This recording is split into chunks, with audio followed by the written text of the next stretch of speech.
የክልሉን ህዝብ ሰላም ለማጽናት የሰላም አማራጭን ተቀብለው የገቡ የታጠቁ ኃይሎችን የአማራ ክልል ምክር ቤት ዋና አፈ ጉባኤ ፋንቱ ተስፋዬ አመሰገኑ።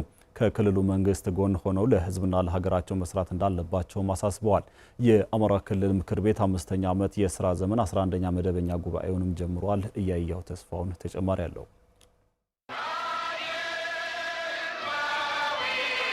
የአማራ ክልል ምክር ቤት 6ኛ ዙር 5ኛ ዓመት የሥራ ዘመን 11ኛ መደበኛ ጉባኤውን ጀምሯል። በጉባኤው መክፈቻ ንግግር ያደረጉት የምክር ቤቱ አፈ ጉባኤ ፋንቱ ተስፋዬም የክልሉን ሰላም በዘላቂነት ለማረጋገጥ መንግስት ለሰላም አማራጮች ትኩረት መስጠቱን አንስተዋል። ይህን ተከትሎ የሰላም አማራጭን ተቀብለው የመጡ ታጣቂዎችን አመስግነዋል።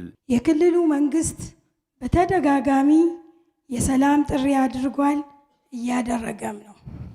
ይህን የሰላም ጥሪ የተቀበሉ ታጣቂ ቡድን አመራሮች ጋር ስምምነት መፈረሙ የክልላችን መንግስት ለሰላም የሚሰጠው ትኩረት ከፍ ያለ መሆኑን የሚያሳይ ቃልን ወደ ተግባር የለወጠ ነው።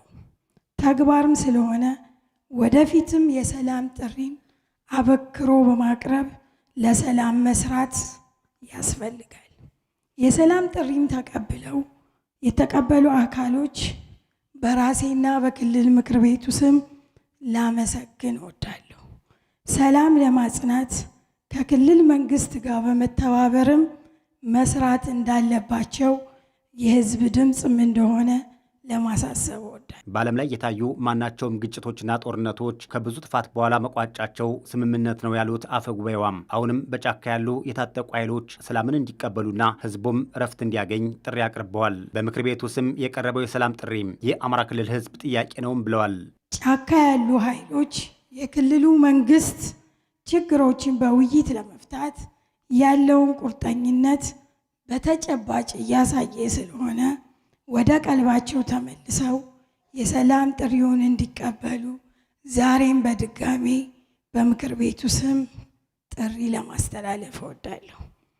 ደጋግመን ጥሪ የምናስተላልፍበት ምክንያት የጦርነት ይቁምልኝ ጥያቄ፣ የደሃው ገበሬ ድምፅ፣ ለዓመታት በጦርነት ምክንያት ትምህርታቸውን አቋርጠው የትምህርት በር የሚናፍቃቸው ህፃናት ጩኸት፣ ልጆቿን ሽንኩርት ቸርችራ የምታሳድገው እናት ድምፅ፣ የከፍተኛ ነጋዴዎቹም እሮሮ፣ በየቀኑ በጦርነት ምክንያት በሱቅ ዕቃ በስጋት የሚኖረው ደጉ ህዝባችን ንጹህ ጥያቄ ነው።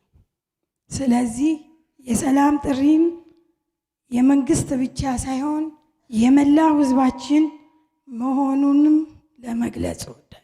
በጦርነት የተጎሳቆለውን ህዝባችንን ማህበራዊ እረፍት እንዲያገኝ በሰላም አማራጭ መቀበል ለነገ የሚባል አይደለም። በቀጣይ ግንቦት ወር የሚካሄደው 7ኛው ሀገራዊ ምርጫም ፍትሐዊና ታማኒነትን ያተረፈ እንዲሆን የምክር ቤት አባላት የድርሻቸውን እንዲወጡም አሳስበዋል።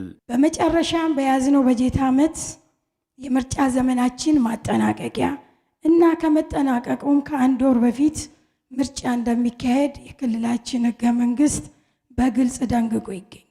በመሆኑም ይህንኑ ተከትሎ ምርጫ ቦርድ ቀኑን ይፋ አድርጓል።